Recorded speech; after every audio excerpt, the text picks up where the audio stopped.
Great. Good evening, everyone. Thank you for being here tonight. Just please be advised this meeting will be recorded and posted on the Council's YouTube channel, as are all our scrutiny meetings. If there's any issues with that, please do speak to Nazia at the end, because it's not a live recording, but it will be on YouTube after. Can all those speaking ensure you switch your microphone on before addressing the meeting, and remember to switch it off after you finish speaking. So moving on to the agenda. So the first item is apologies for absence. So I have apologies from Councillor Matt Hartley and Councillor Joshua Ayodele. Any other apologies? No. Next item is urgent business. I have received no urgent business. Third item is declarations of interest. Does any member have any personal or financial interest to declare on any items on the agenda? No. Minutes. Are members happy to agree the minutes of the last meeting? Great. Great. So moving on to the substantive item on the agenda, and that's Borough of Sanctuary. So we've all received the report. Thank you so much. Would you like to present the report? Thank you. Thank you very much, and we will do intros shortly, but just to kind of kick us off, I'm going to take the report generally as read, but I thought I'd just kind of give you kind of a few headlines from the report. We're really excited to come and present this to you today. I think being a borough of sanctuary is something that's really, really important to us. It's important to Greenwich as a whole. It's something that we're really proud of. It builds on a proud history of welcoming people and building kind of a positive, happy and safe community in Greenwich, which I think is something that's really important to everybody in this room. And we've got a long history of it as well, of welcoming people from Nigeria, Jamaica, Nepal, Vietnam, India, Bangladesh, Syria, Afghanistan, Ukraine, not only just through kind of natural movement, but also we have those specific schemes, which you will have known, government schemes as well, that we've administered. It's really important for us, and when we speak about sanctuary seekers, I think, and again, it's important for us to kind of point out that it's a wide definition, so it includes refugees, asylum seekers, and migrants as well. So it's a kind of a term that is used to represent everybody who's seeking sanctuary and wanting to make sure that they feel safe and welcome in Greenwich. I think a few of the things to point out as well is the three kind of key government schemes that we've supported in Greenwich, including Syria, Afghan and Ukraine. I think as we've kind of gone through that, they've been very different schemes, but also we've, particularly with the Ukraine, I was kind of talking to Peter earlier, there's a lot of positives that we feel with the unique kind of offer that we had. For example, Peter built a team that had social workers embedded in it. So they were really key in doing the assessments and doing safeguarding assessments of those placements. And I think one of the kind of key and the points, and maybe Peter can speak a little bit more to it, was that a lot of our Ukrainian placements have maintained. In a lot of other areas, they've potentially fallen apart or there have been safeguarding issues. And I do think that kind of unique offer that Peter and the team have kind of brought together is something to celebrate, and a really, really positive one at that. We received our status for Borough Sanctuary in July 2023, and I think another really key thing that we'll hear a bit more about from today is we've got representatives here that represent the Borough Sanctuary Network, and the Borough Sanctuary Network, I think, has been instrumental in basically the establishment of getting that status and the continue to work around that, and they represent multiple VCS organisations across the borough, so we've got, and I just thought worth kind of recognising and calling them all out. But we have Lewisham Refugee and Migrant Network, we have Creating Ground, New Arrivals Support CIC, University of Greenwich, Protein Dance, Charlton Athletic Community Trust, Citizens of the World Choir, Trinity Vineyard Church, English Fraction, Small Angel, and City of Sanctuary. So as you can see, there's a lot of people coming together to work, so it's not just it's very much council has a key role to play in it, but it's also how we're working with the community, with the VCS and with our community to deliver.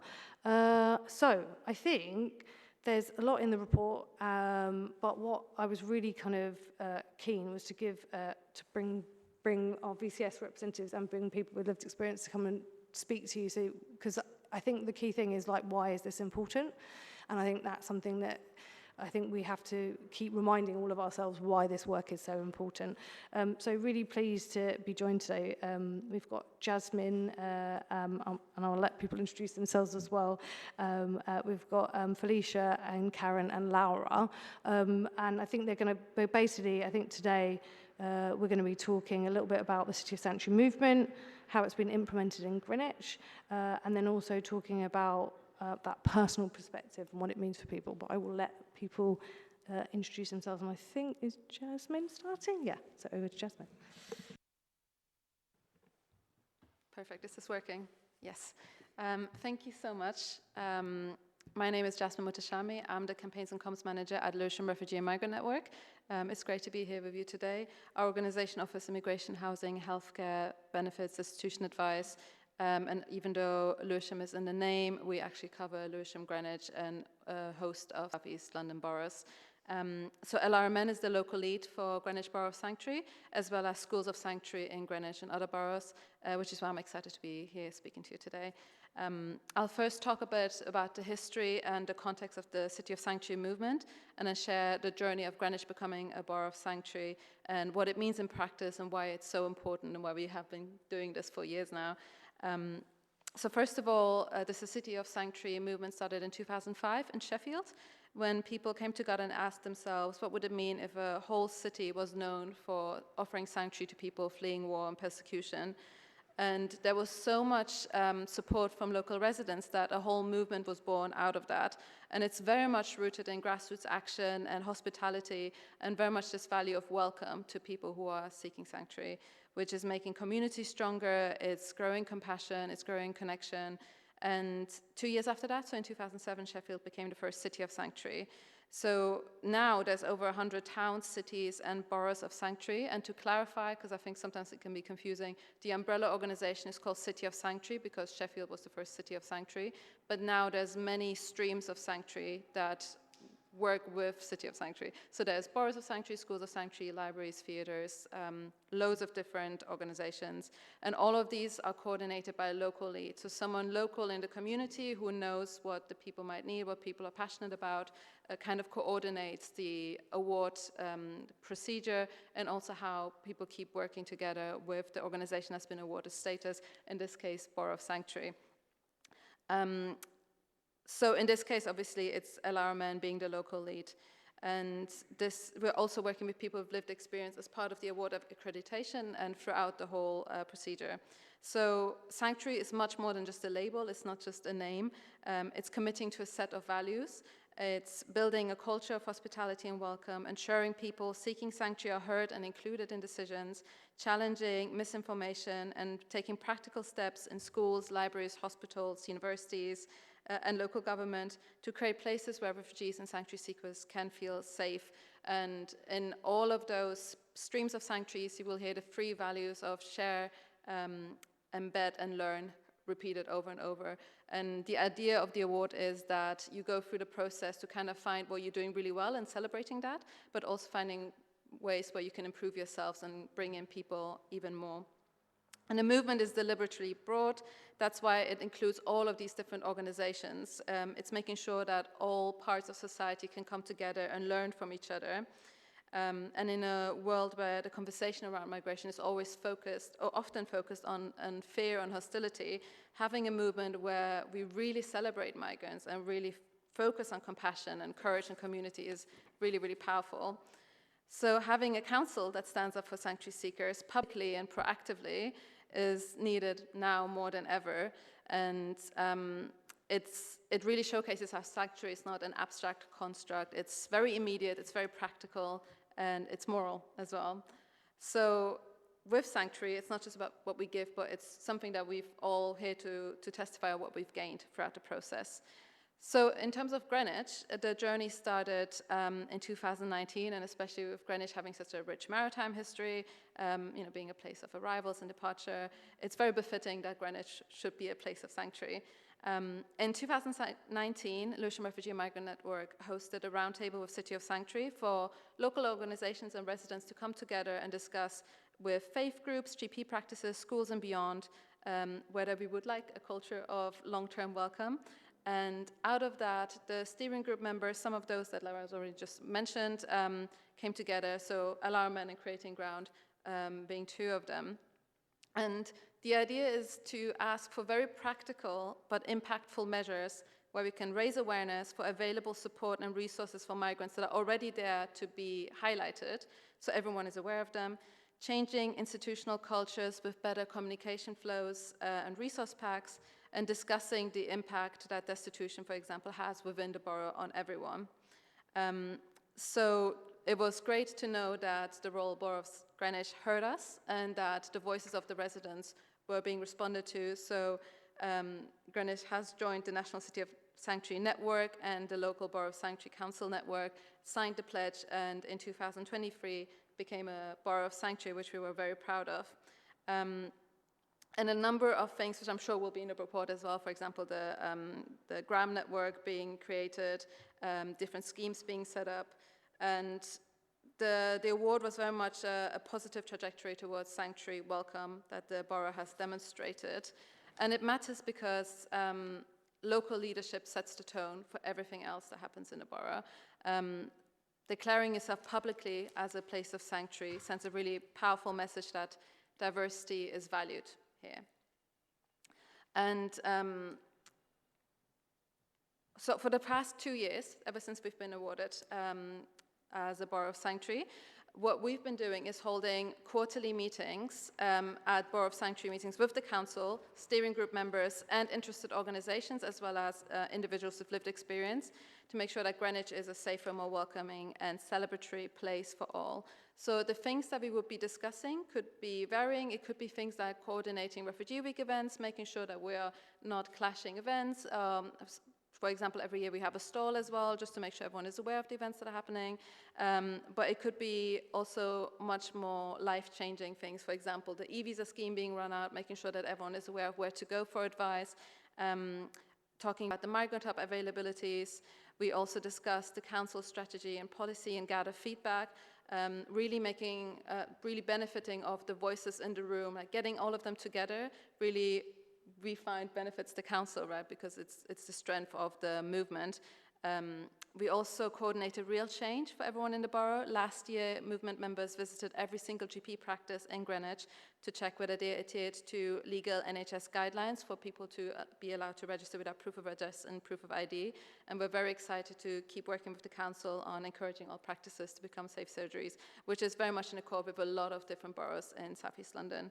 And also just a few months ago, English for Action coordinated with the council and another member organization their first English as a second language fair just opposite in the library, which was a massive success, and there's a second one being planned for the end of this year.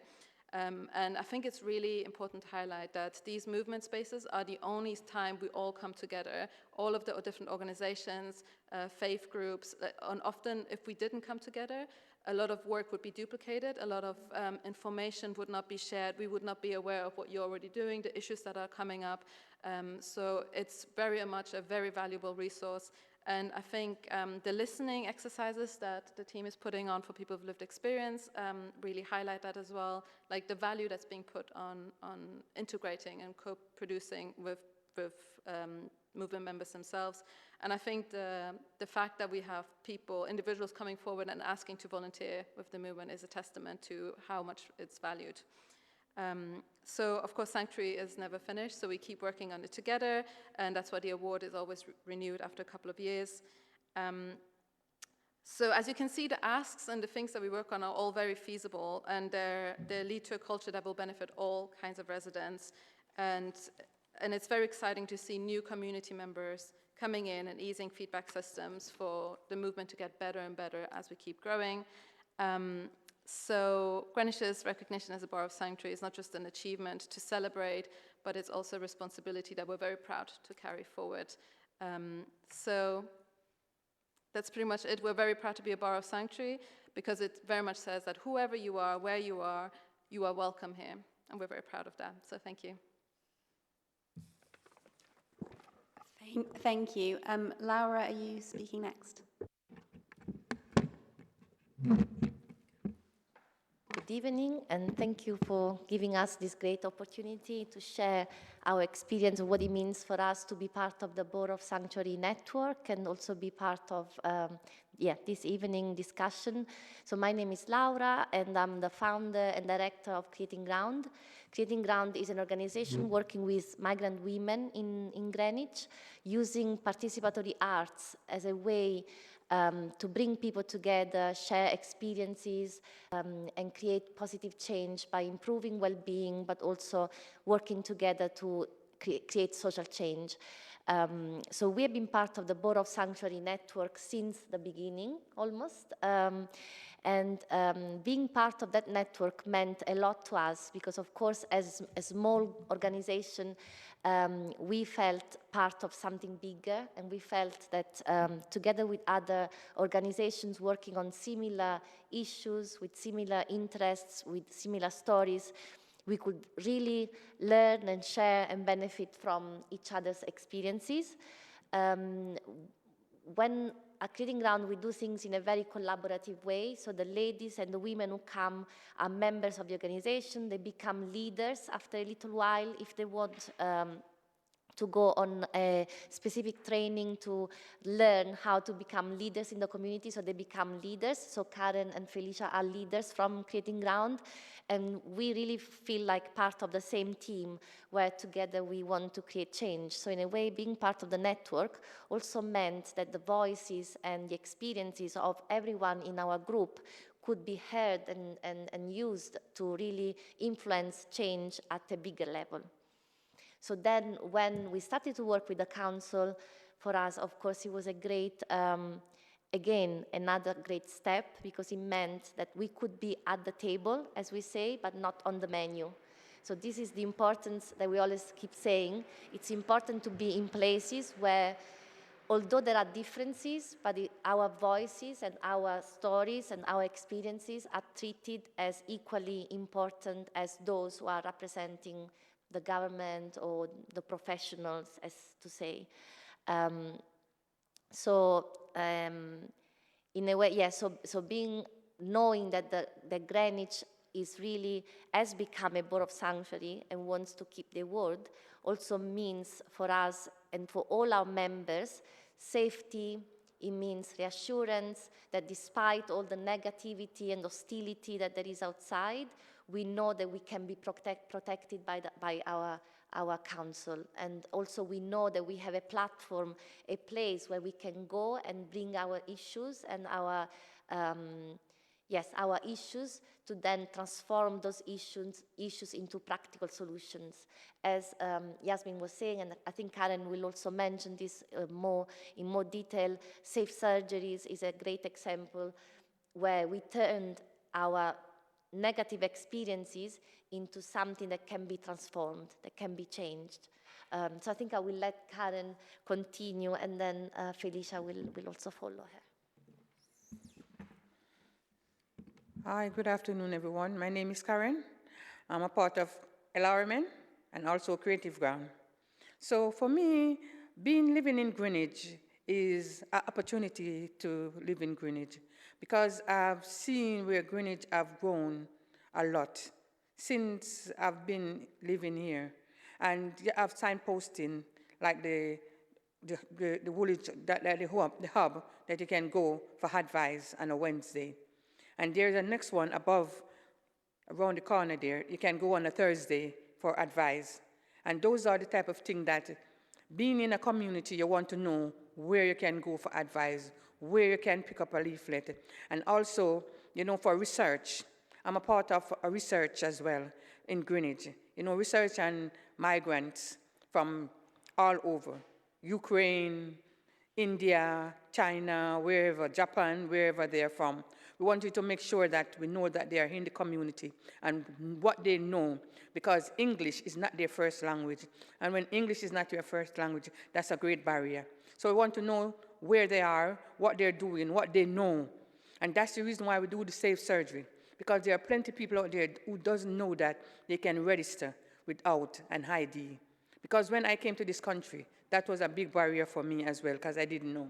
But when you know something and you can establish to someone and said, well, I'm not a big organization, but I can introduce you to Creative Ground, or I can introduce you to LRMN. They can give you good advice where you can find this or where you can find that. I only can introduce you to the organization. And I can remember when I was moving from hotel to hotel in Travelodge. And when I come to Greenwich, the one in Deptford Bridge, I was there, and the organization that was hosting me said that no one will take me because I have no recourse to public funding. And that was a big barrier for me as well. And she said to me that, oh, Karen, I don't know what we're going to do because nobody will want to host you because you have no recourse to public funding. But as long as you're living in Greenwich now, barrier, I'm going to ask the council of no recourse to public funding if they can house you. And she come back and she said to me, Karen, yes, they say they will house you in Greenwich. And that was the opportunity for me to know that I have a home. And tomorrow will be my 3-year anniversary living in temporary accommodation in Woolwich. And that's a heart of welcome that I can say, yes, come to Greenwich and live. Come to the Royal Borough. They will look after you. The council, they are there. Once you know where to go and you know how to talk to people, because as they have a saying in Jamaica, they say respect goes where respect comes from. And if you go and shout at somebody, they won't look at you. But if you go and be humble, then you will know the service that you can get. And that is what I get in Woolwich here. And I'm very proud to be a part of this Barrier Sanctuary. And if you award this Barrier Sanctuary back to Royal Borough of Greenwich, we will be so well opportunity for it because we need it and we want it and we're asking you, please, just give it back to us because we can work on it. We can get migrant people wherever they are when they come to Greenwich. They know that they are safe. No matter what may, as Laura may say, the hustle and bustle may go on. Anywhere you go, there's war. Anywhere you go, somebody's going to get something. But if you know what you want from where you live, then you can get it. So please, just award us back the sanctuary. Thank you very much. Thank you. Felicia? Good evening, everybody. My name is Felicia. I'm so feel proud to be in your midst and to appreciate what Bureau of Sanctuary had done to us. Having been in the Creating Ground, you know, the director of Creating Ground has made everybody, we have different migrants, different cultural differences. But when we come together, we are just like a family. And to be honest, they call me Mama because I'm like their Mama, you know. Everybody, you know, just take me as if they've known me for ages. Because why? The council had given us that ground to be able to feel free with each other. And I know there's this committee that Peter always called us, we called all different migrant people to come together in order for us to see how for our voices to be heard and see how we can shape the services that is being given to us. And we have been, you know, we come here, be able to tell us the benefits we can enjoy, how to get employment, and different, ensure accommodation for us. Creating Ground was able to tell them that, okay, we are grateful for this temporary accommodation, but you can still do better. And they listen to us, and they will be able to give Wi-Fi to the people living in temporary accommodation. We have these migrant safe surgeries where people now can, you know, access medical treatment within the policy. And we could still do more because every day we come sitting on the table to see how we can improve on the migrants that have come here. And when they come, they feel so satisfied, they feel so safe. We feel safe, we can go to the market, you know, because there are all communities there. You have the police communities around that, you know, you can't discriminate anybody because everybody is seen as a human being, treated as a human being, and we are all welcome when we come here. And I think with this sanctuary that we've got before, it makes empowers the council to be able to do more, because different departments bring different things as to how to improve on the refugees, asylum seekers. And during the refugee week, we all come together. We display our different skills that we have to showcase who we are, how we respect each other, and how we can even learn from each other. For instance, like my country, we are used to jollof rice. And when we come to, because the community is conducive for us, we're able to sell jollof rice to them. And I think most of the people here love jollof rice. So we bring different cultures into the community because the environment is conducive for us to settle and be able to bring the best out of us. And I think they are still ready to continue this if the grace is still given to them. Like Creating Ground, we do so much, different activities we perform, empowering ourselves and building up ourselves to the extent that we got an award for being doing well in the community, in Creating Ground. And because the community, the council, gave us that the space for us to be able to show what we can do. So I think they are doing much, and they could still do more if they are encouraged to go further. So I think I have enjoyed Greenwich. I don't think I can live in other places. And to be honest with you, some of the things we do here, other councils, other boroughs are trying to emulate us because they see that it's something good for the people. And they are emulating us and want to carry it. And maybe continually, all the boroughs will come together, and the policy starts from Greenwich. So I think they are doing much, and they could still do more. Thank you very much. Thank you so much. It's been so wonderful to hear from both of you about your experiences. Before we move to questions, Peter, was there anything you wanted to add? I don't think so, really, other than to say that something that Felicia alluded to in terms of consultation and engagement with people with lived experience has been very important to us over the last few years. And we've done a lot of work in terms of workshops in preparation for the forthcoming strategic work plan, which we'll be presenting to IPC and Cabinet later in the year.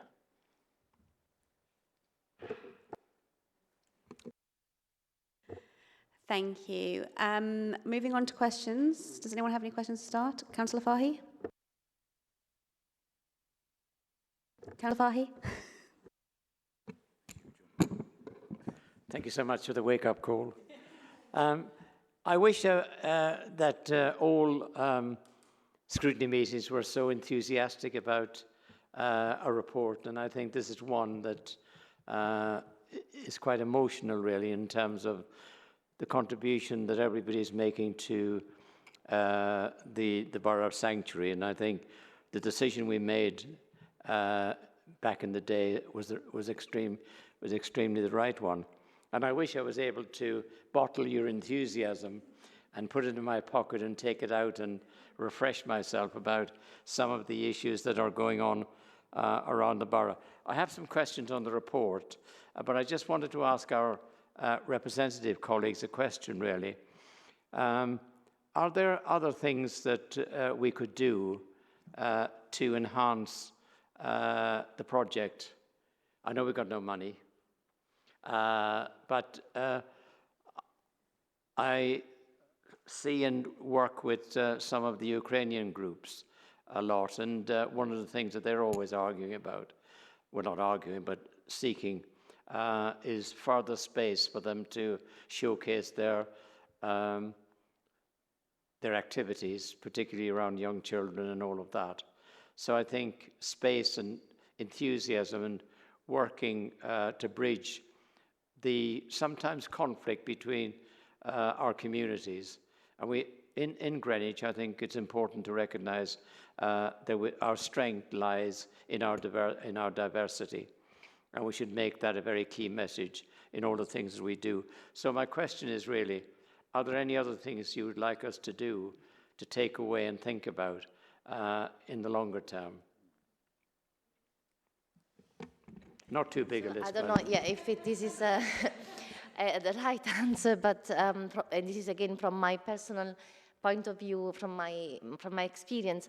I think, first of all, I think we are on the right track in terms of where the strategy is going, and we are co-producing the strategy together, and this will also make a huge difference. So I think we are definitely on the right track, and then it will be just about following through and making sure that then out of the strategy, whatever comes after is really properly followed up.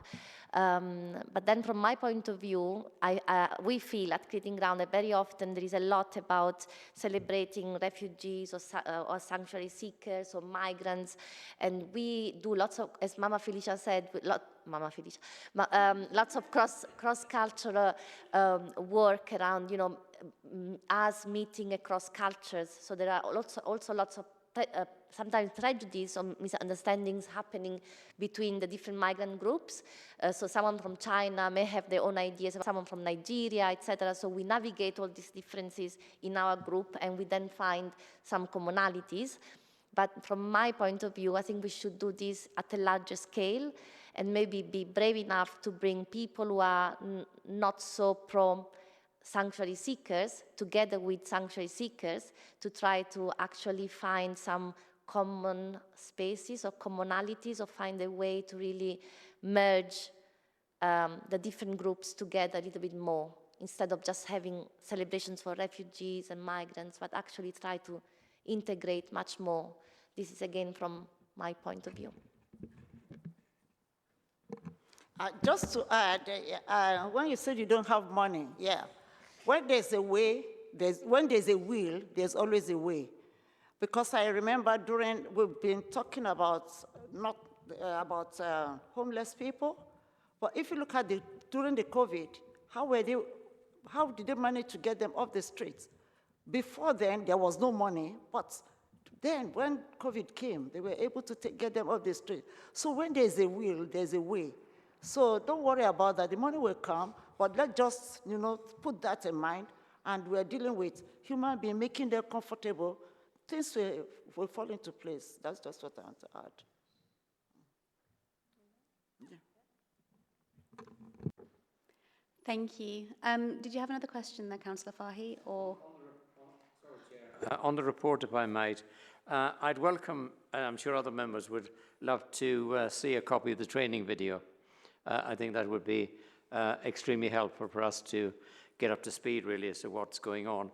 I think the point made earlier around housing priority, I note the complications regarding nil recourse and all of that.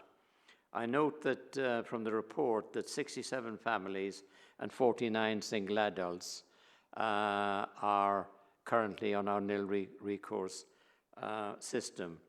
So how actively can we engage in resolving some of those issues, particularly around housing and all of that?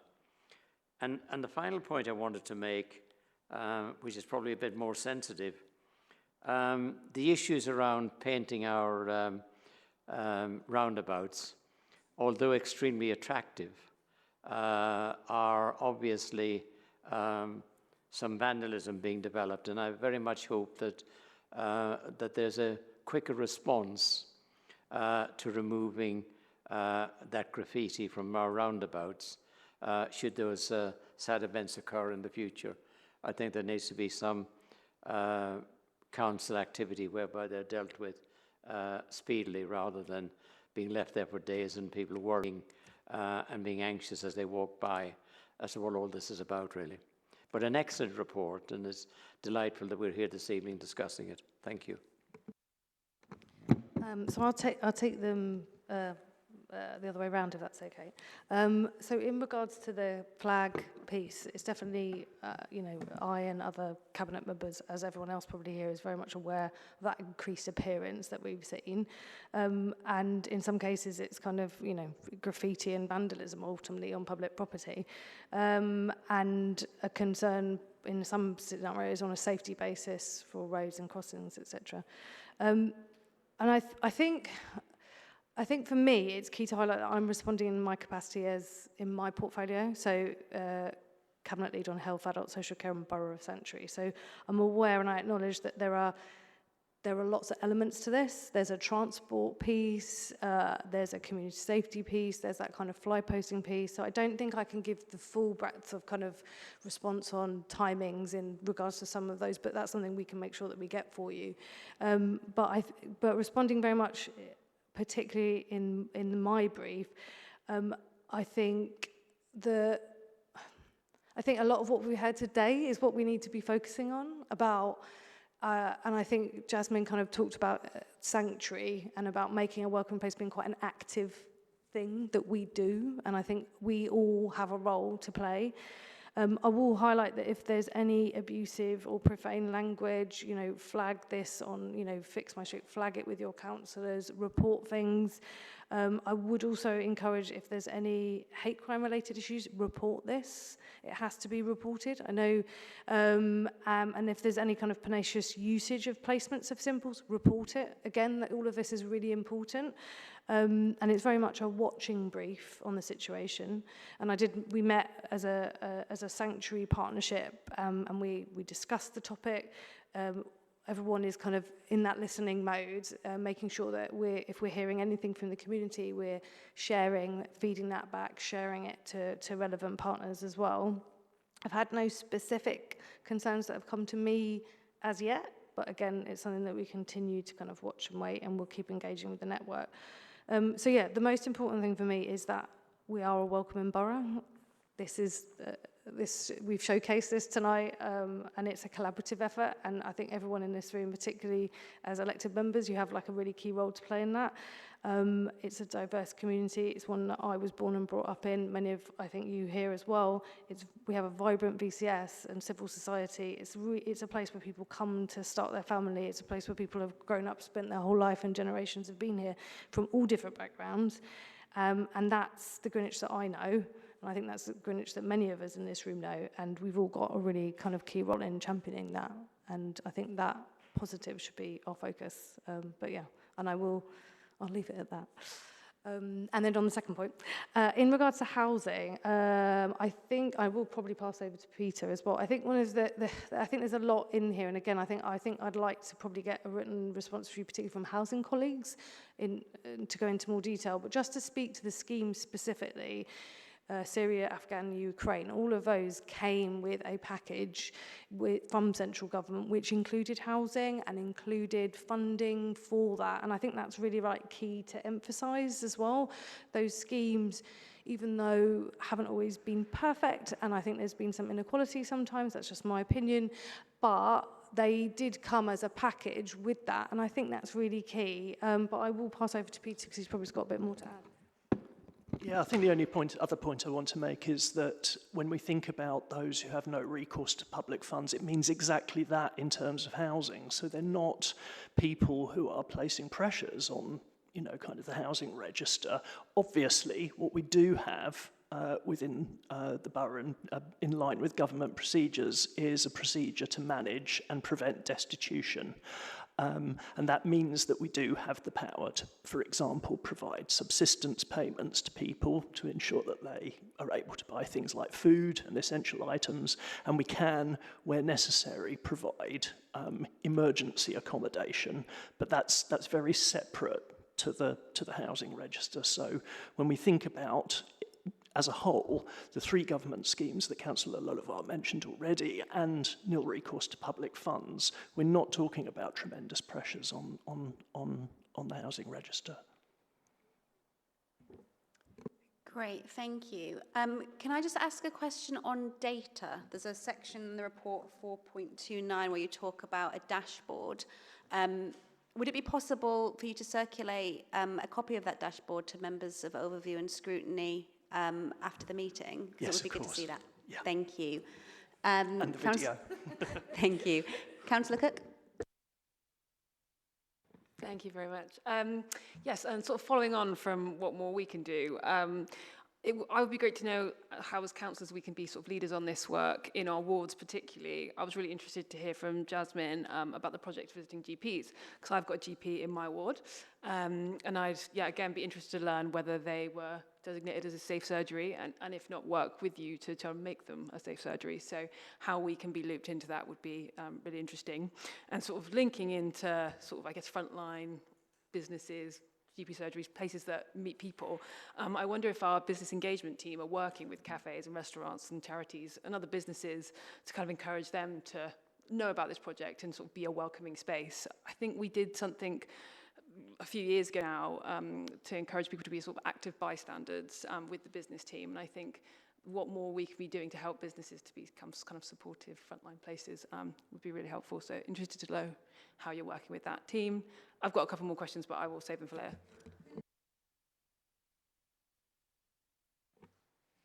Great, thank you so much. And thank you for your interest in the safe surgery scheme as well. I think it speaks to the potency of it, that there's so much interest across our movement. So to give a little bit more context, Safe Surgeries is a scheme that came out of, it's a collaboration between City of Sanctuary, Doctors of the World, and Citizens UK, and a group that they formed called South London Listens. So it was very much like a listening exercise of what people wanted, and Safe Surgeries was born out of that. And the idea is that it's all adhering to national guidelines, so everyone is allowed to register with a proof of ID and proof of address. There's a couple of other things, making sure that people know they have access to translators, and there's a couple of other things that are all kind of like legal guidelines, making sure there's posters in the waiting rooms and informing people of their rights to do those things. And the movement has spread rapidly. For example, in Lewisham, every single GP practice is a safe surgery. And when we first raised this with the council, we were really excited that there was so much like encouragement and like passion for this project.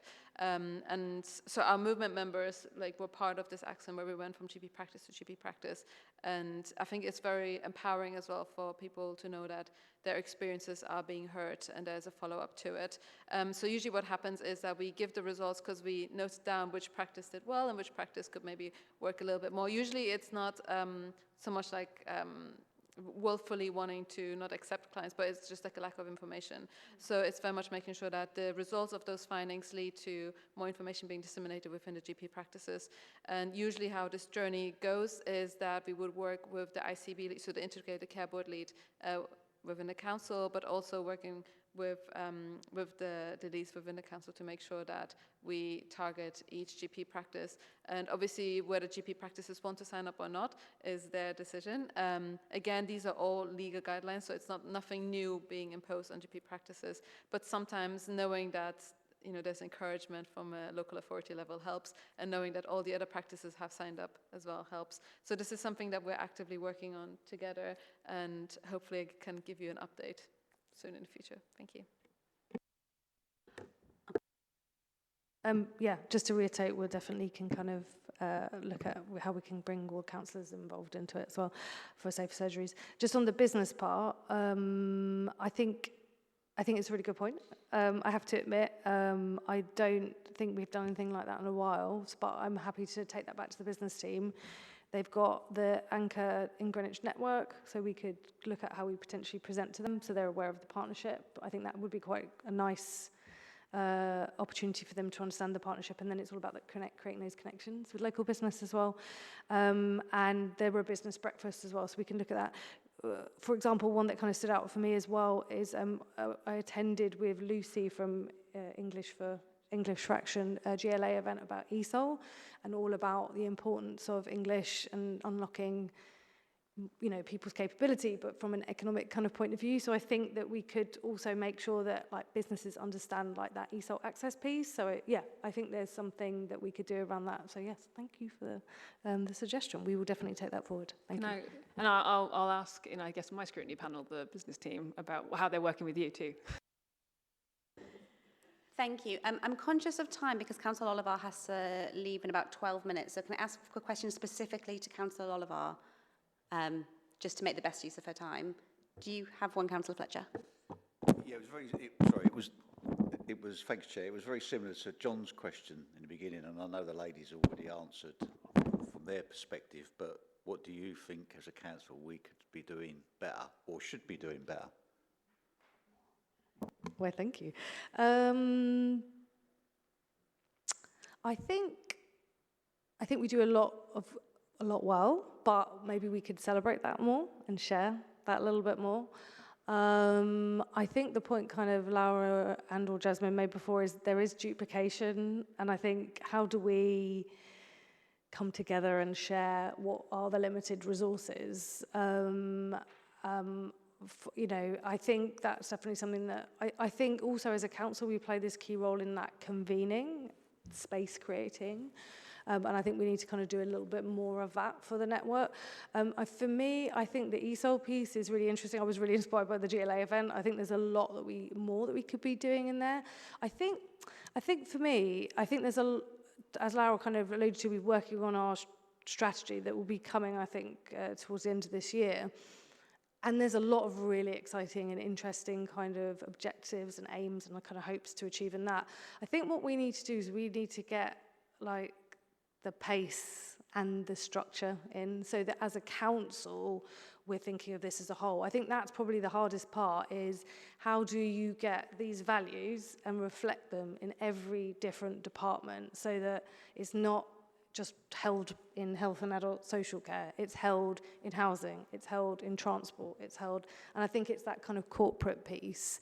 For me, I think that's kind of, I guess, a challenge back to myself, and I think this board will play a key role. And I think also more of this, I think getting the voices of the VCS and the voices of people with lived experience into spaces like this, I think, is important, and we probably fall into our structures too much sometimes that we kind of don't do it enough, and I think it's invigorating for all of us and kind of reminds us why we're here. So let's look forward to the strategy. Felicia. No, I just want to use this as a concluding part from my side, you know, because Greenwich got the award for the sanctuary, it enables them to open up more, to be able to do more for people. So and they've enjoyed that grace. So if it's given to them and they will be able to do more, because it helps when your home is okay, it helps the stability of the people. And when your mental stability is in order, it helps you to be more productive. You think better about what you want to do and how to go forward, because you are not going out being scared of something there. You know that when you are going, your security is, you know, taken care of. And this can be done in a very conducive environment, which Greenwich is providing for its citizens. So I think if they get this, more things will be open to them, and they'll be able to, because I know Peter, usually they have this meeting that they do quarterly or so and bring people together so that our voices can be heard. And being our voices being heard, they will be able to know the grounds, because they can't be in every place.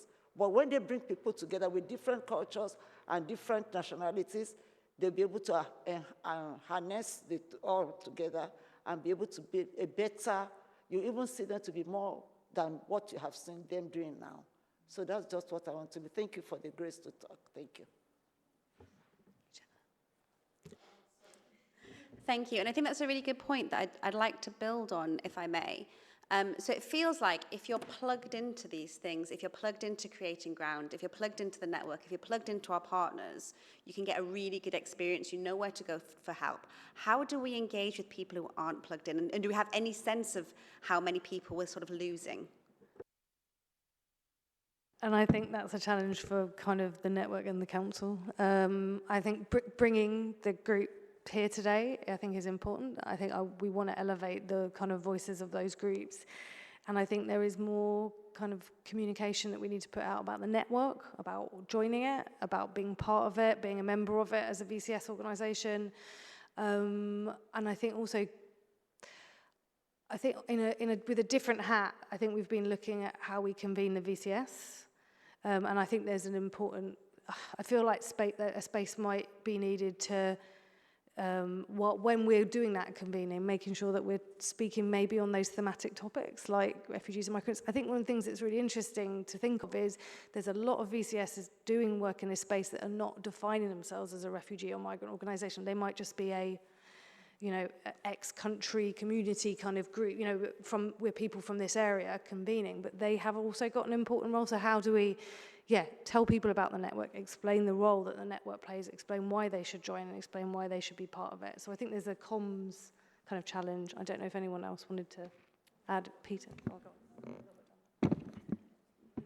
I think it's a good point, but it's also indicative of the work that we've been doing in and around partnership arrangements and our governance arrangements, that we know that there are all sorts of organisations out there in the statutory and voluntary sector who are working with sanctuary seekers who might not necessarily identify themselves as specialist sanctuary seeking organisations, but they are working with sanctuary seekers. So what we're looking to do is redesign our governance arrangements to have a partnership arrangement which brings in more organisations, some of which will be specialist organisations, but also some of the non-specialist ones as well, to help gather more information, help improve access and communication, and help improve that reach to different groups. But I think it's not just about different groups. Sorry, the microphone again. It's not just about different groups as people who are not part of any group. So whether or not it's a group recognised or known to us. So if we know if we know who the migrants are within our communities from the various records, are we finding a way to reach out to them and say, do you know about these groups you might want to get involved in? Yeah, and sorry, it was my bad use of the word groups, because I meant groups of kind of ethnic groups, perhaps rather than necessarily organisational groups. So that was my poor use of the word groups there. Can I just add one thing, and then I know just one thing maybe, and I should have flagged this at it. We actually commissioned a joint strategic needs assessment that will be part of the Borough of Sanctuary strategy coming forward. And ultimately what that's doing is taking that kind of public health approach of like who is that sanctuary seeking population, what does it look like demographically, and what are those needs? So I do think, again, that's going to be, as soon as we can share that with you when it's in public domain, I think we're using that to kind of answer some of it, because I think those are the right questions to be asking, like what does it look like? Who are those groups? Are we seeing them? Are they visibly being represented in the places that we are? And again, we challenge ourselves not to say, hard to reach. We've got to go find those people, and why there's a reason why they're not engaging with us, and we have to kind of find another way to reach them. But yeah, I don't know. Maybe to just speak on that point as well, I think this is something that's movement member and as steering group members we're very aware of, because we don't want it to become a bubble of the same voices coming up again and again. And I think the council has been really great with flagging groups that they think should be part of it. But ideally, the movement would not just be people who are working with sanctuary seekers, but it would be everyone. And often what happens is word of mouth seems to be it, whether that's us having a stall for Borough of Sanctuary, encouraging people to sign up for our mailing list, giving out Borough of Sanctuary stickers, or whether it's people, usually people come in and say, I think my food bank should be coming here and giving a presentation, or I think the people in my faith center would be really interested in hearing about this, can you come and speak to them? Can we take leaflets out and give to people there? People in schools talking to each other in the parent morning coffee sessions that are happening. So usually that's how the word about the movement spreads, is not very much in the specific groups that we're representing, but in the community spaces where people come together and kind of exchange experiences. And I think the fact that we are growing as a movement means that hopefully we're doing something right, and that's why they keep talking to each other and encouraging new people to join. Yeah. I will say that I hear she mentioned about the Citizens of the World Choir. It is a choir that embedded people together. Because as you see me, I'm a part of the Citizens of the World Choir as well. So when we go places and we sing, we tell people, this is a migrant choir. That's why it's named Citizens of the World. Because in that choir, you can find somebody from every country you can think of is there. So that's the thing I will bring coming together. Because last week, Friday, we were out by the square. We were singing. We were introducing people. You can join the choir, No matter what language you speak, come. So those are the type of things, or you find bring community together. Because if we just sing in our little corner, then nobody will hear us. But when we go out, like, all these little things, we go out and we sing, then you bring people together. We go all the way to Crystal Palace. We sing. People come together. It doesn't matter. It doesn't have to be from Woolwich itself. People come from all where to join that choir. So it doesn't, understand what I mean? Things, ears, mouth, join together, bring people together. And that's what I think make the community a better community. Thank you. I'm just going to go to Councillor Cattell. Councillor Richard Cattell, because she had a question, and I think it was for Councillor Oliver before Councillor Oliver has to leave. It's okay. I think probably Peter could probably also answer them, so carry on.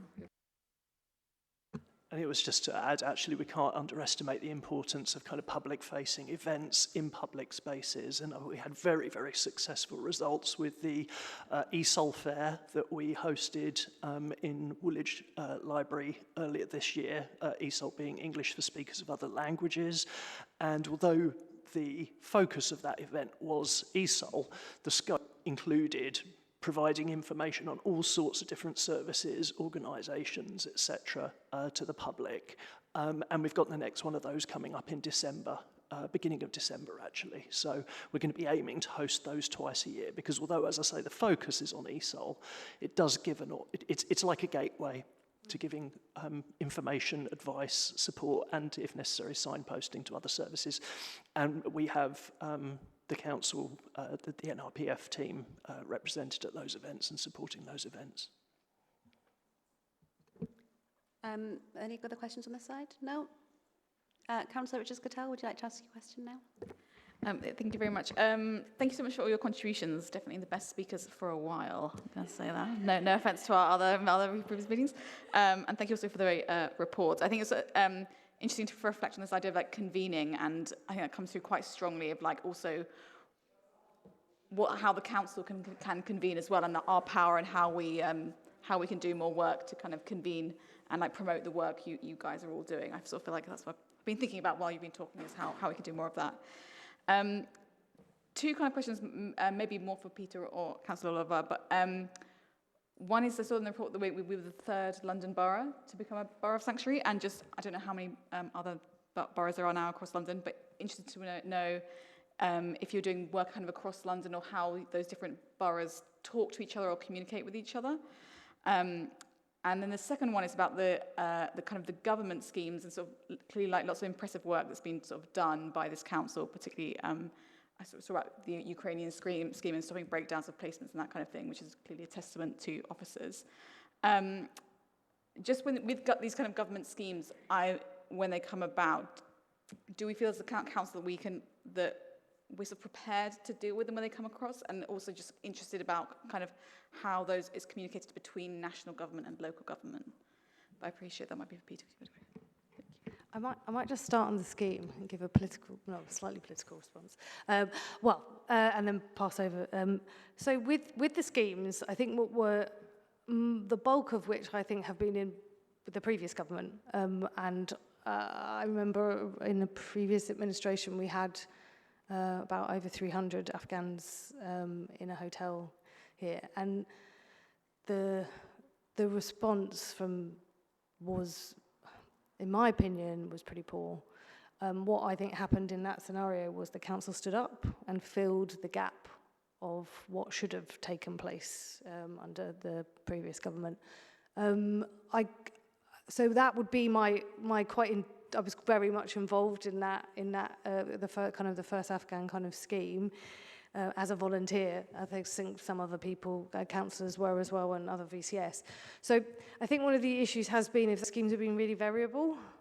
There's been, I feel like as we've progressed through them, there's been some parts that have improved, and then there's been some parts that have been difficult.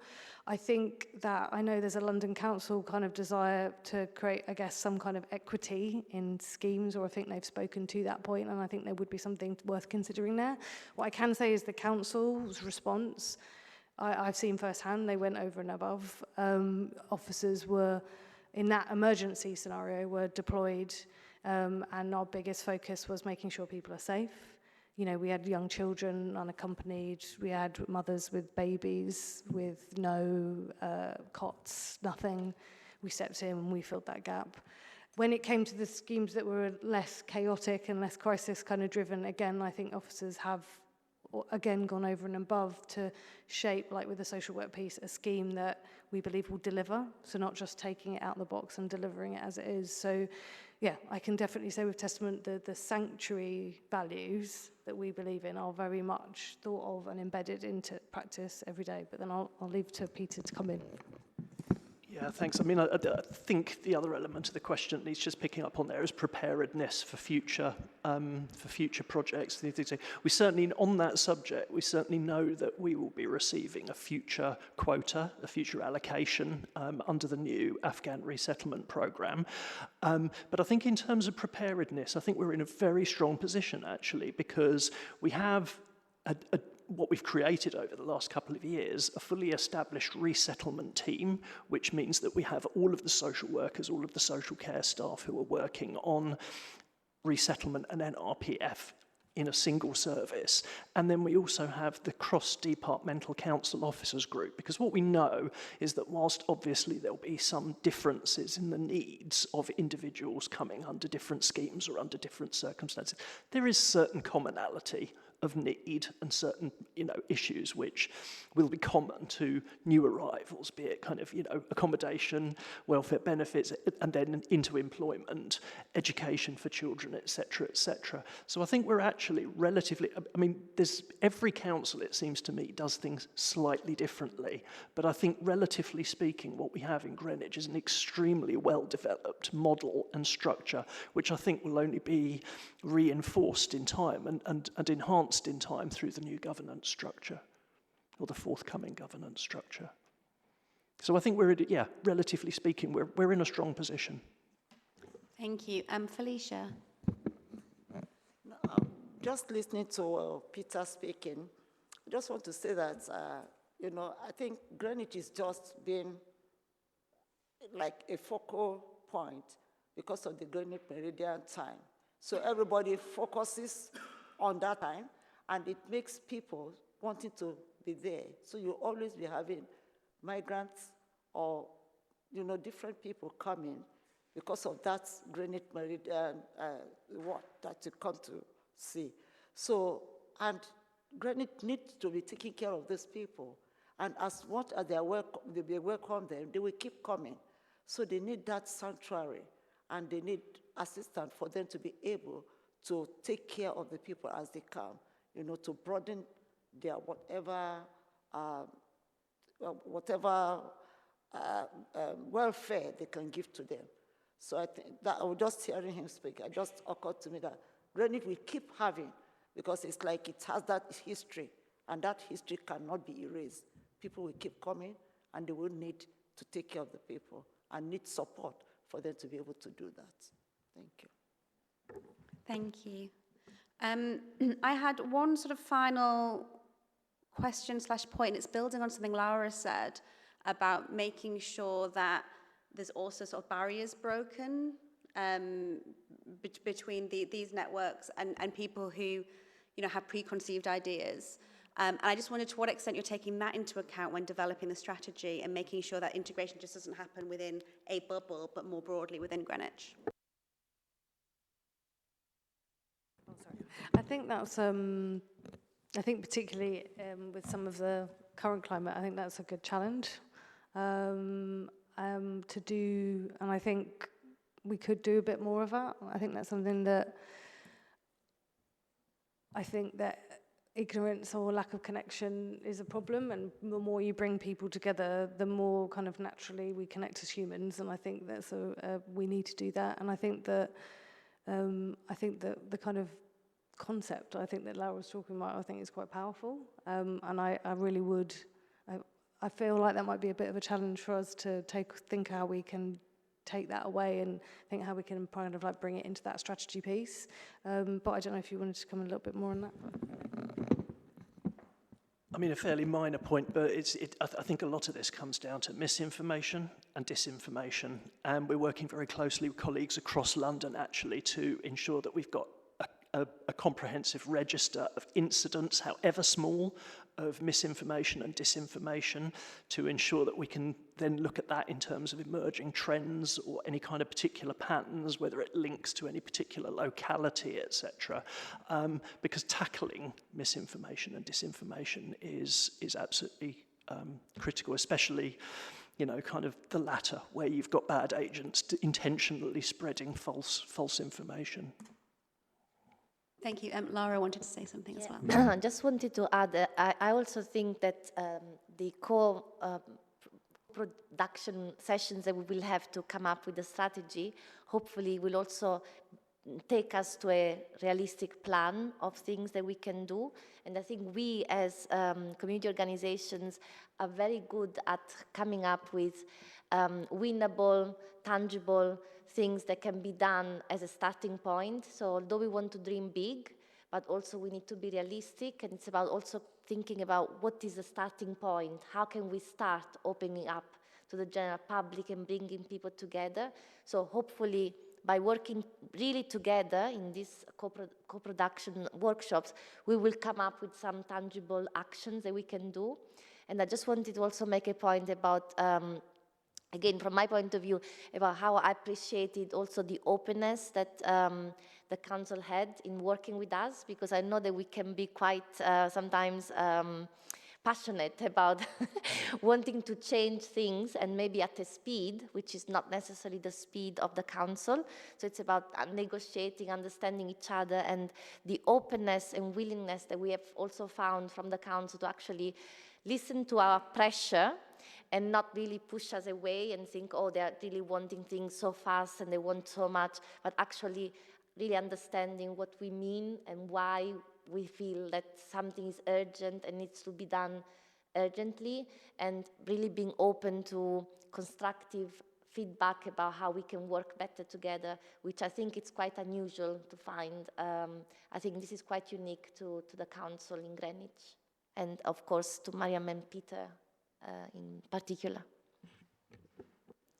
Thank you. I think there are no further questions, so we'll wrap up this item there. Thank you all so much for coming. It's been wonderful to hear from you. There were a few actions that we'll follow up with you for, but I think no specific recommendations, although we really look forward to seeing the strategy, and it would be good to see, while it's not going to be a specific recommendation, it would be good to see those ideas being thought about as part of that strategy. Thank you. Oh, yes, sure, Karen. Sorry, I just want to say thank you all. As we have a saying in Creative Ground, see us, listen to us, act with us, and thank you for listening to us. Thank you so much for coming. We've all really enjoyed it. It's been really illuminating and just wonderful to hear your stories, and thank you so much for taking the time. Really, thank you.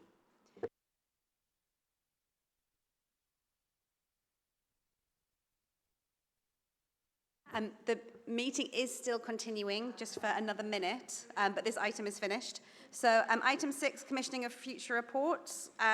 Does the committee note the scheduled work items for the 16th of October? Yes, Councillor Fahy. I see, Chair, is a very busy agenda for the next few months, but I note on the November meeting an item relating to contract management performance including social value.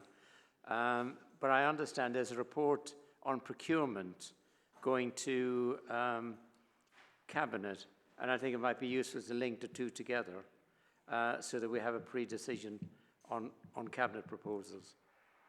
Okay, I think that's a good idea. Let's take it away and see timings for the Cabinet decision. Thank you. Any other comments or thoughts on commissioning future reports? Great, thank you. And then does the committee note the upcoming executive decisions on the forward plan? Noted. Brilliant. Thank you all so much. Meeting is closed.